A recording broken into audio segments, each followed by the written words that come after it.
ಇಂದೇ ಡೌನ್ಲೋಡ್ ಮಾಡಿ ಮತ್ತು ನಿಮ್ಮ ನೆಚ್ಚಿನ ಶೋಗಳನ್ನು ಆನಂದಿಸಿ.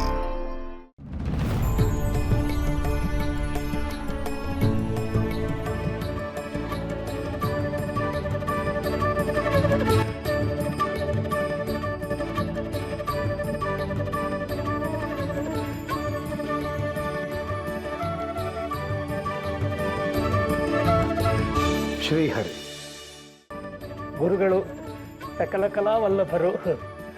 ತಮ್ಮ ಕೈಯಿಂದ ಕಲ್ಲು ಶಿಲೆಯಾಗ್ಬಿಡತ್ತೆ. ಇದು ಕಲ್ಲಲ್ಲ, ಕಾಡು ಮರ. ಯೋಗೇಂದ್ರಾಚಾರ್ಯರು ವರ್ಷದಿಂದ ವರ್ಷಕ್ಕೆ ಮಠಕ್ಕೆ ಬರ್ತಿರೋ ಕಾಣಿಕೆ ಕಡಿಮೆ ಆಗ್ತಿದೆಯಲ್ಲ, ಕಾರಣ?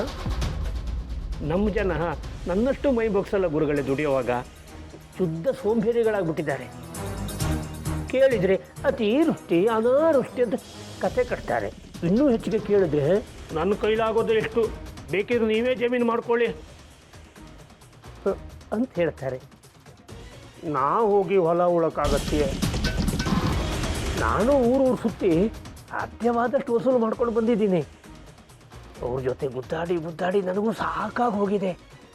ನನಗೆ ಯಾವಾಗ ವಿಶ್ರಾಂತಿ ಸಿಗುತ್ತೆ ಅಂತ ಕಾಯ್ತಾ ಇದ್ದೀನಿ. ತೆಗೆದುಕೊಳ್ಳಿ.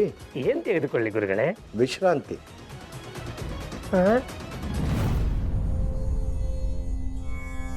ಗುರುಗಳಿಗೆ ಪ್ರಣಾಮಗಳು. ಕಾವೇರಿ ಪಟ್ಟಣದ ವಿದ್ಯಾಪೀಠದ ಅಭಿವೃದ್ಧಿಗಾಗಿ ಚವಪ್ಪ ನಾಯಕರು 1000 ವರಹಗಳನ್ನು ಕಳಿಸಿದ್ದಾರೆ. ಗುರುಗಳು ಒಪ್ಪಿಸ್ಕೋಬೇಕು.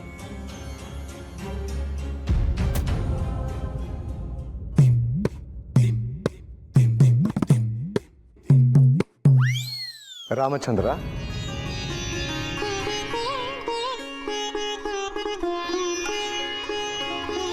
ಹಾಗೆ ಒಂದು ಪತ್ರವನ್ನು ಕಳಿಸಿದ್ದಾರೆ.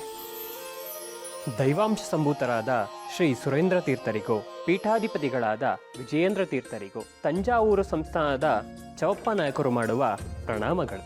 ಪ್ರಸ್ತುತ ನಮಗೆ ಎದುರಾಗಿರುವ ಸಮಸ್ಯೆಯೊಂದಕ್ಕೆ ತಮ್ಮಿಂದ ಪರಿಹಾರವನ್ನು ಬಯಸಿ ಮಂತ್ರಿಗಳನ್ನು ಕಳಿಸಿದ್ದೇವೆ. ಇಂತಿ ನಿಮ್ಮಲ್ಲಿ ಆಶೀರ್ವಾದ ಕೋರುವ ಚವಪ್ಪ ನಾಯಕರು. ಹೇಳಿ ಮಂತ್ರಿಗಳೇ. ಗುರುಗಳೇ, ಈತ ದ್ವಾರಕಾನಾಥ, ಆತ ಗೌರೀಶ. ಗೌರೀಶನಿಂದ ದ್ವಾರಕಾನಾಥನ ಮುತ್ತಾತ 2000 ವರಹಗಳನ್ನು ಸಾಲವಾಗಿ ಪಡೆದಿದ್ರು. ಮಾಸಿಕ 100 ವರಹಗಳನ್ನು ಬಡ್ಡಿಯಾಗಿ ಕಟ್ಟುವ ಮಾತಾಗಿತ್ತು. 3 ವರ್ಷಗಳ ಹಿಂದೆ ದ್ವಾರಕಾನಾಥನ ಮುತ್ತಾತ, ತಾತ, ತಂದೆ ಮೂವರು ತೀರ್ಕೊಂಡಿರ್ತಾರೆ. ಈಗ ಮರಿಮಮ್ಮಗನಾದ ದ್ವಾರಕಾನಾಥ ಸಾಲಕ್ಕೂ ತನಗೂ ಸಂಬಂಧ ಇಲ್ಲ ಅಂತ ಹೇಳ್ತಾ ಇದ್ದಾನೆ. ಸಾಲ ನೀಡಿರುವ ಗೌರೀಶ ಬರದ ಕಾರಣದಿಂದ ದಯನೀಯ ಸ್ಥಿತಿಗೆ ತಲುಪಿದ್ದಾನೆ. ಇದು ನಮ್ಮ ತರ್ಕಕ್ಕೆ ಮೀರಿದ ವ್ಯಾಜ್ಯ. ಆದ್ದರಿಂದ ತಾವು ಧರ್ಮಸಮ್ಮತವಾದ ನ್ಯಾಯವನ್ನು ಒದಗಿಸ್ಕೊಡ್ಬೇಕು ಅಂತ ತಮ್ಮಲ್ಲಿ ವಿನಂತಿಸ್ಕೊಳ್ತೇನೆ. ಯೋಗೇಂದ್ರಾಚಾರ್ಯರೇ, ಇದರ ಬಗ್ಗೆ ತಮ್ಮ ಅಭಿಪ್ರಾಯ? ನನ್ನ ಅಭಿಪ್ರಾಯ ಏನಿದೆ ಗುರುಗಳೇ? ನ್ಯಾಯ ಸಂಹಿತೆಯೇ ಹೇಳಿದೆ, ಮುರಿ ಮೊಮ್ಮಗನಿಗೆ ಮುತ್ತಾತನ ಋಣ ಬರೋದಿಲ್ಲ ಅಂತ.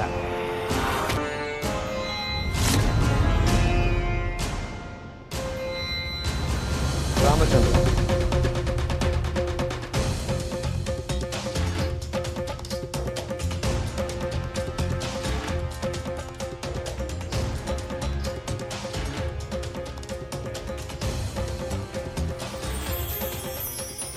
ಬನ್ನಿ ಕನಕಾಚಲರು.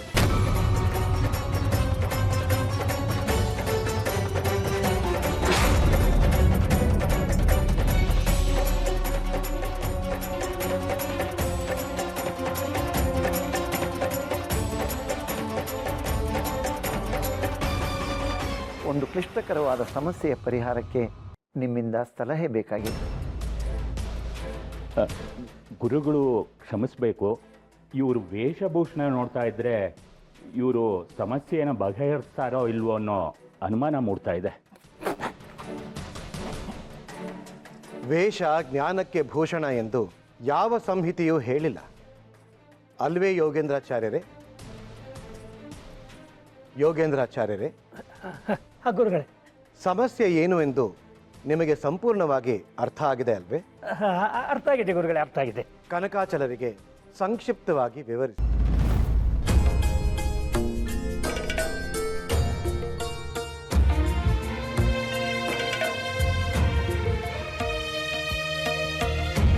ಸಾಲವನ್ನು ಪಡೆದಿದ್ದು ದ್ವಾರಕಾನಾಥರ ಮುತ್ತಾತ.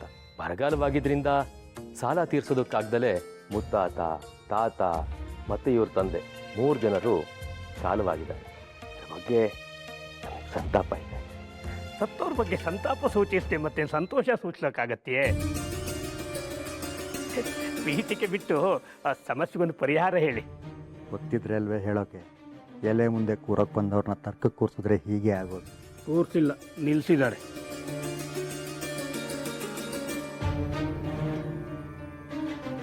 ದ್ವಾರಕಾನಾಥ, ನಿಮ್ಮ ಮುತ್ತಾತನವರು ಇವರಿಂದ ಸಾಲ ತಗೊಂಡಿದ್ದ ವಿಷಯ ನಿಮಗೆ ತಿಳಿದಿದೆಯೇ?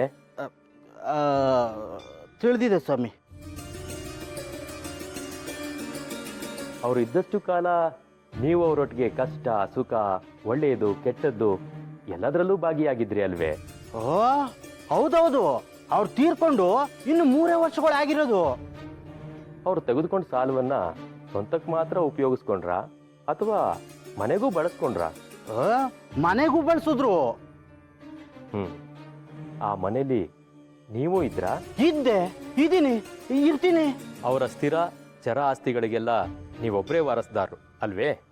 ಅದರಲ್ಲೇನು ಅನುಮಾನ ಕನಕಾಚಲ್ರೆ? ಇರೋ ನೀವನೊಬ್ಬನೇ, ಅಂದಮೇಲೆ ವಾರಸುದಾರ ಇವನೇ ಅಲ್ವೇ?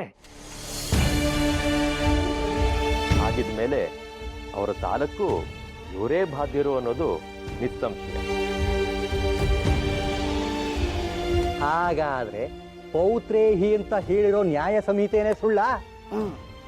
ನ್ಯಾಯ ಸಂಹಿತೆ ಸುಳ್ಳು ಅಂತ ನಾನು ಹೇಳ್ತಾ ಇಲ್ಲ. ಅದ್ರ ಪ್ರಕಾರ ಮರಿ ಮೊಮ್ಮಗನಿಗೆ ಮುತ್ತಾತನ ಸಾಲ ಬರೋದಿಲ್ಲ. ಜಾಯಮಾನೋ ತ್ರೈಋಣ ಅಂದ್ರೆ ದೇವಋಣ, ಋಷಿ ಋಣ, ಪಿತೃಋಣಗಳನ್ನ ಎಂದಿಗೂ ಉಳಿಸ್ಕೋಬಾರ್ದು ಅಂತ ಧರ್ಮಶಾಸ್ತ್ರ ಹೇಳುತ್ತೆ. ಆ ಋಣಗಳನ್ನು ತೀರಿಸ್ತಲೇ ಇದ್ರೆ ಪಿತೃಗಳಿಗೂ ಮೋಕ್ಷವಿಲ್ಲ, ವಾರಸ್ದಾರನಿಗೂ ಮೋಕ್ಷವಿಲ್ಲ. ಋಣ, ಮೋಕ್ಷ ಎಲ್ಲಕ್ಕಿಂತಲೂ ದೊಡ್ಡದು ಮಾನವೀಯತೆ. ಮಾನವೀಯ ದೃಷ್ಟಿಯಿಂದ ನೋಡಿದ್ರೆ ನೀವು ಇವ್ರ ಸಾಲನ ತೀರಿಸಲೇಬೇಕು. ನಿಮಗೆ ಅದು ಹೊರೆ ಆದ್ರೆ ಕಂತಿನ ರೂಪದಲ್ಲಾದರೂ ತೀರಿಸಬಹುದು.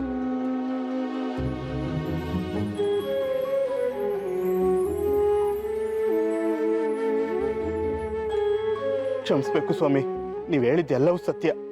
ನಾನು ನಮ್ಮ ಮುತ್ತಾತನ ಕೈ ತುತ್ತಿಂದು ಬೆಳೆದಿರೋನು. ಅವರ ಋಣ ತೀರಿಸೋದು ನನ್ನ ಹೊಣೆ ಅನ್ನೋದನ್ನ ನೀವು ಅರ್ಥ ಮಾಡಿಸಿದ್ರಿ. ನೀವು ಹೇಳ್ದಾಗೆ ಇವ್ರ ಸಾಲನ ನಾನು ಆದಷ್ಟು ಬೇಗ ತೀರಿಸ್ತೀನಿ. ನಿಮ್ಮ ತರ್ಕ ಶಾಸ್ತ್ರಬದ್ಧವಾಗಿದೆ.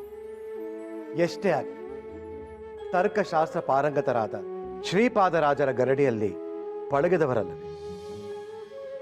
ಸಾಕ್ಷಾತ್ ವ್ಯಾಸರಾಯರೇ ಬಂದು ತೀರ್ಪು ಕೊಟ್ಟಂತಾಯ್ತು. ನಿಮ್ಮ ಈ ತೀರ್ಪನ್ನು ನಾವು ಶ್ಲಾಘಿಸುತ್ತೇವೆ.